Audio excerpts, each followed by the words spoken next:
Just under 5 years ago, Square Enix released one of the best remakes of all time in Final Fantasy VII Remake.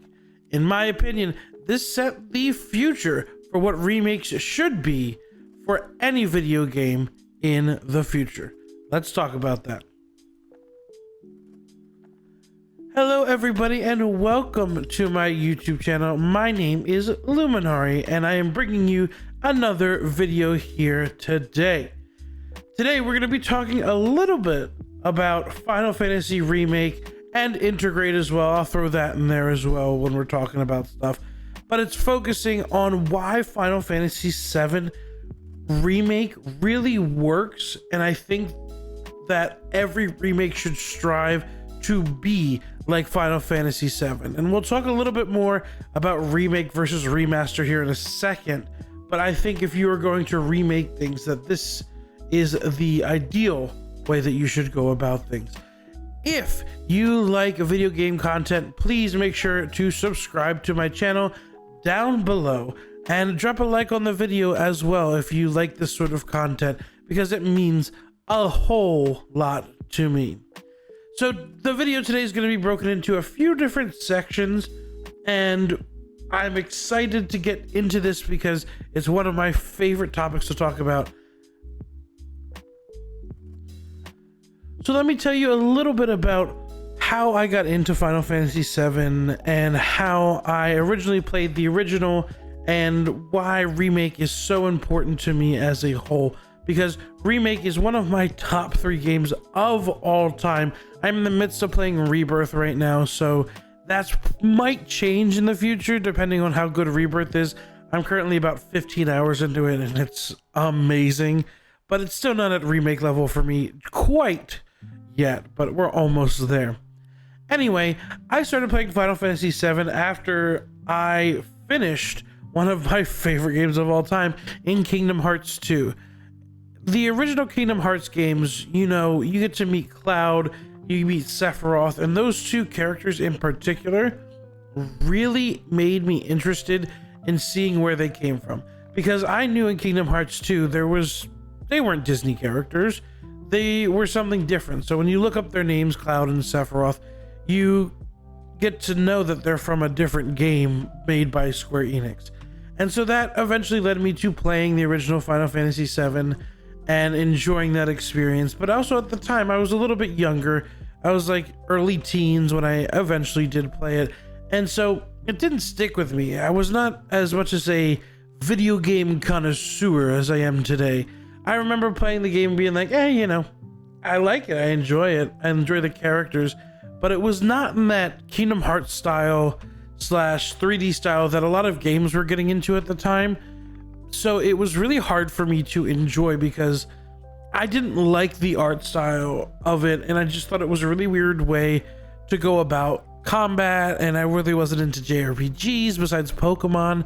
So a lot of things were just kind of conflicting against each other. But even though I was not having a great time with the combat or the graphics, I remember wanting to finish the game because I enjoyed it.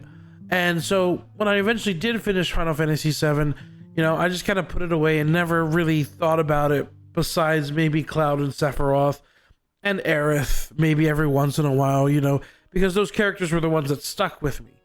So when they announced that Final Fantasy VII Remake was going to happen, I was excited to jump back in because, once again, it was not... This game was something that I played but never really enjoyed. It felt like second fiddle to Kingdom Hearts because I really enjoyed Kingdom Hearts as a franchise and as a series.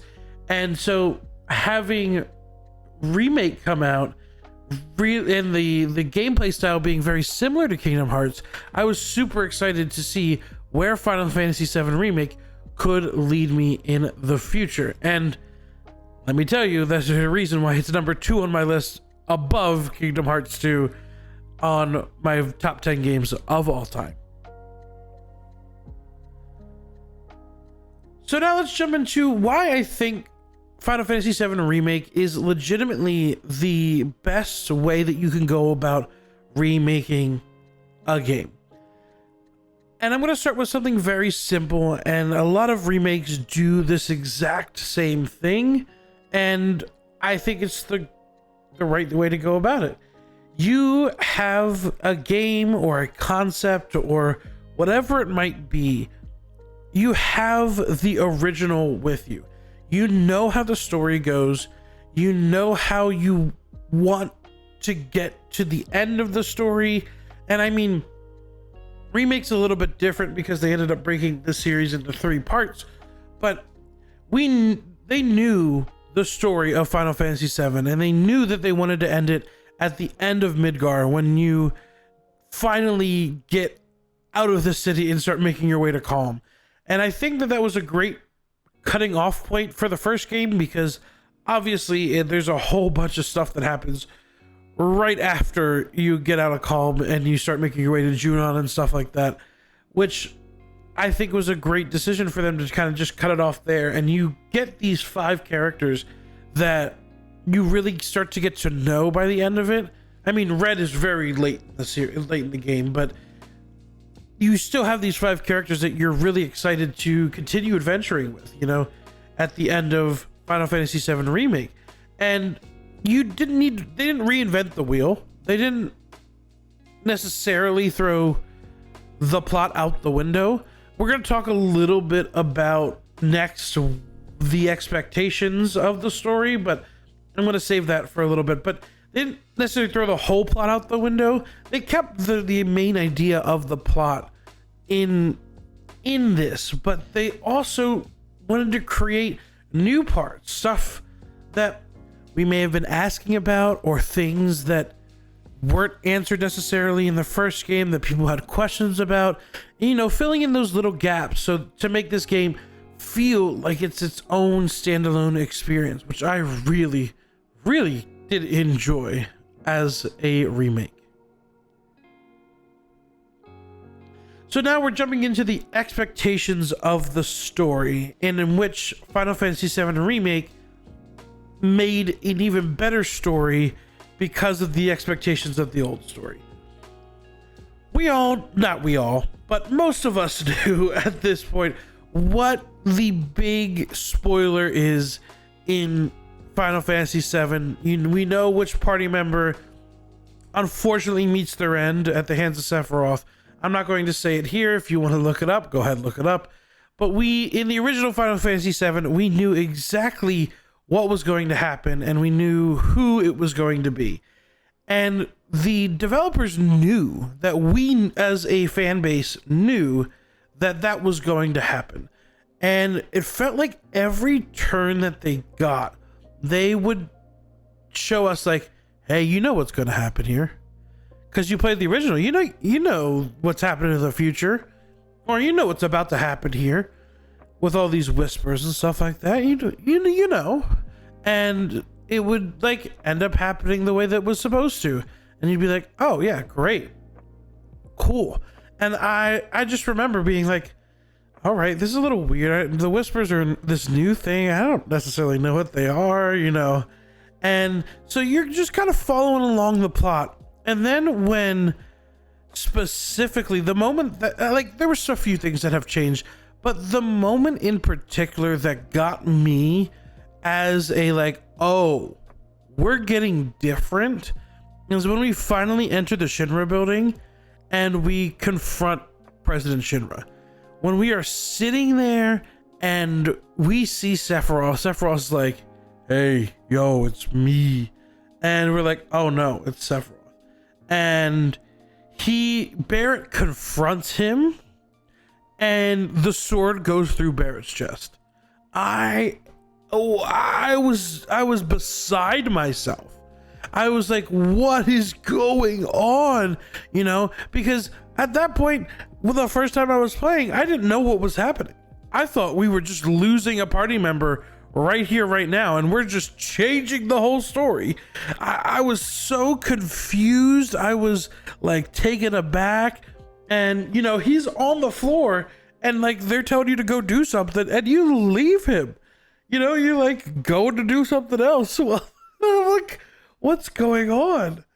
And then I remember at the, like, when you come back and you see the Whisperer leave Barrett and Barrett like wakes up, that was the moment it clicked for me, like who the Whispers were and what their purpose was.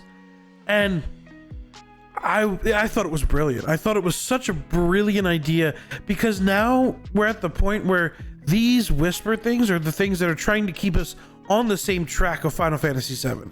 That they're the reason why everything's happening the way that it's supposed to be happening, you know? And then at the end of the game, I don't know if I said spoiler warning. Spoilers.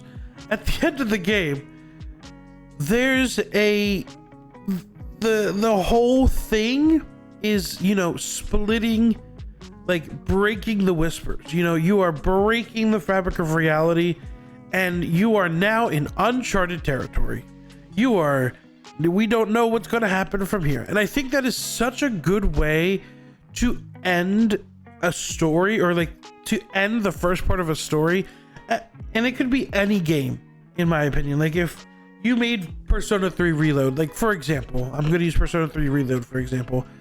If you made Persona 3 Reload and you for some reason wanted to change parts of Persona 3, like maybe you wanted, like, I don't know, you wanted like Junpei to like die or something, and you wanted to make it earlier on in the story. You introduce a character or something that, you know, understands what's going to happen, and you just do it, and it happens, and then the story's changed completely from there, and your characters have to deal with that. I just think that the way that Final Fantasy VII dealt with our expectations and then created new expectations coming into Rebirth, I thought that that is the most brilliant way to handle a remake in particular. And I can't help but sit here and just think about how in awe I was of that exact moment when everything finally clicked. And it was just such a great experience for me.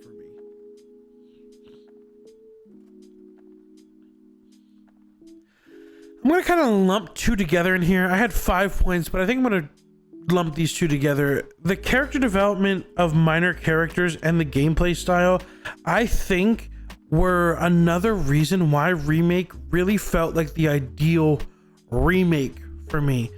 It modernized the idea of JRPGs or into something that Square Enix is, I'm going to say, becoming known for with their action style sort of games. I really enjoyed the switch of gameplay from turn-based into this hybrid system of non-turn-based with little bits and pieces of, you know, the ATB system and stuff like that. I thought that was such a smart idea, because if this was played like an original JRPG, I don't know if it would have hooked me as much as it did. I think they did a great job of merging the two styles together in order to make a new series, like a new series of combat styles at the very end. And this goes on to say, like, I think they did such a good job also making minor characters feel important. I always go back to how much I love Jessie Raspberry as a character because we got to know her. And the moment when she died at the end of Final Fantasy VII, like not at the end, but you know, near the end of Final Fantasy VII, was one of those moments that was super heartbreaking to me. And it's even more heartbreaking when you finish the game, because you know that if we defeated the Whispers earlier, there's a chance she could have lived. Or Wedge.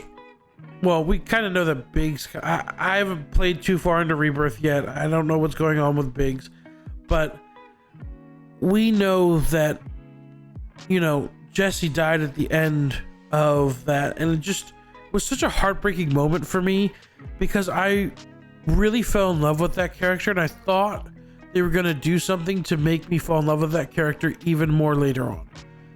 And they didn't, because they killed her. And I just, I remember that moment when it happened, and I was like, they're really going to do this to me? They've teased so many different things, like us changing the future, us changing all this stuff, and then the one thing they're gonna keep is killing the characters that we've gotten to know so well. It was one of the most heartbreaking moments for me as a gameplay, like playing the game. I just remember my heart being broken. But I think that goes to show how well you can take a game and you can remake it into something that is grander and bigger than the original ever was. Because Jessie didn't have all that influence in Final Fantasy VII, but we got to know her so much more. And I think that Remake did such a good job of introducing us to these smaller characters that we care a lot about. And I know I really liked Aerith's mom. I really liked getting to know Aerith's mom a lot better too. She wasn't just a plot device. Like, she actually had a personality. She showed how much she cared about Aerith. Like, we got a little bit more of her backstory and stuff like that. And I really enjoyed that too. So even not just the members of Avalanche, like getting to see little bits and pieces into people's lives and learning more about the towns and everything were something that I think Remake really did a good job of showing me how well that they did.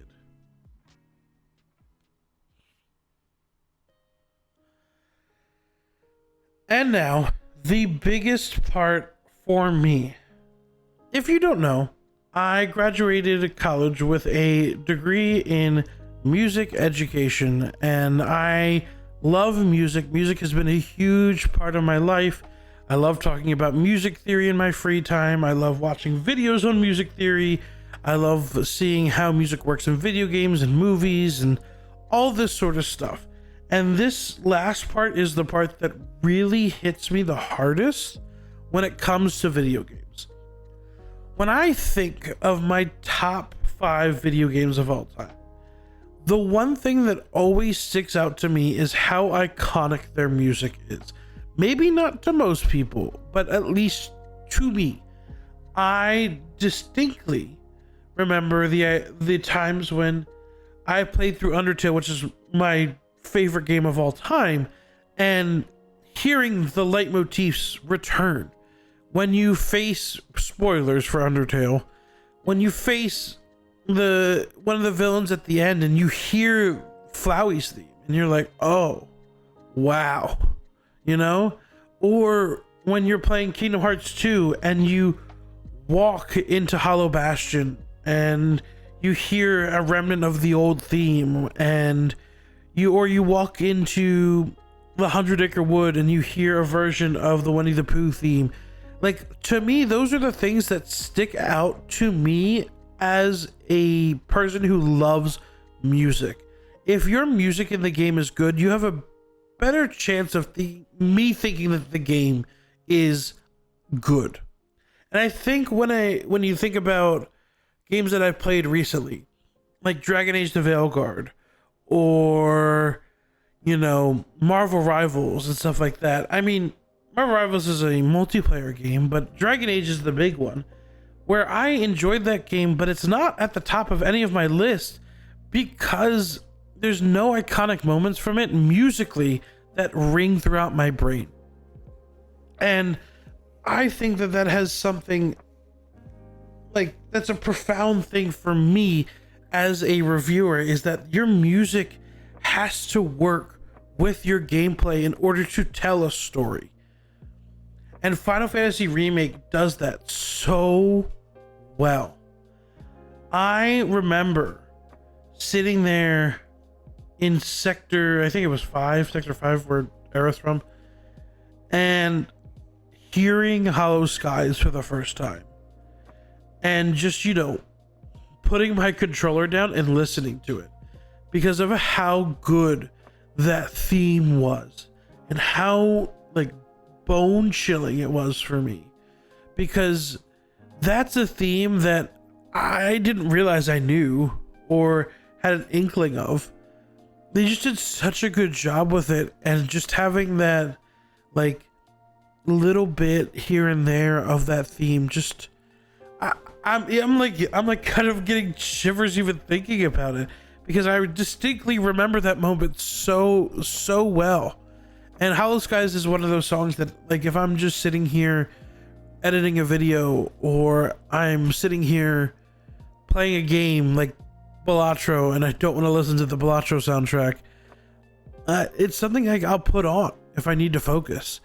But it's one of those songs that has stuck with me for so long. And I think when I finish Rebirth and I make my review on Rebirth, we'll talk more about it there. But just each individual part of the story has its own theme, and I think it works so well, and they did such a good job of delivering on that expectation. Because on the top of my head, there's three moments. There's three moments that stick out to me. There's the first time I heard Hollow Skies. There's the first time that we hear I'm gonna call it the planet theme. I don't know exactly what its name is, but the one that goes like bum bum bum, and you hear it like the Mako theme or stuff like that. Maybe it's Genova's theme. I'm not quite sure, but it's that theme, and it just, like, how hauntingly chilling it is to hear that. That was like amazing. And then the final one is the first time I heard One Wing Angel, when you're fighting Sephiroth at the end of Remake. Ooh, the chills. Like, I love Sephiroth as a villain because of his story of becoming a villain. That is the reason why he's one of my favorite video game villains of all time, is because his motivation is something that we as humans understand in a way, you know. I mean, he's a little crazy, but the idea of, like, figuring out that you're not, never mind, I'm not going to get into it now. We'll talk about that in Rebirth. But Sephiroth just being this crazy person that kind of has, like, these motivations of something that we can kind of understand, you know, is really, really cool. I love Sephiroth as a character. But besides that, the music itself is the reason why, I think, part of the reason why Final Fantasy VII Remake succeeded so successfully. Well, that's a long video. I didn't realize how long I talked about all of my favorite things about Final Fantasy VII and Remake. If you liked this video and found your way all the way to the end, please drop a like down below and subscribe to the channel for more, because you will be getting your Rebirth review once I finish it, maybe this week into next week, or might take a little bit longer than that. I'm not quite sure, but keep an eye out for next Sunday when we drop another video here on the channel. All right, everybody, thank you for tuning in, and I will see you back here later for another video. See you guys later.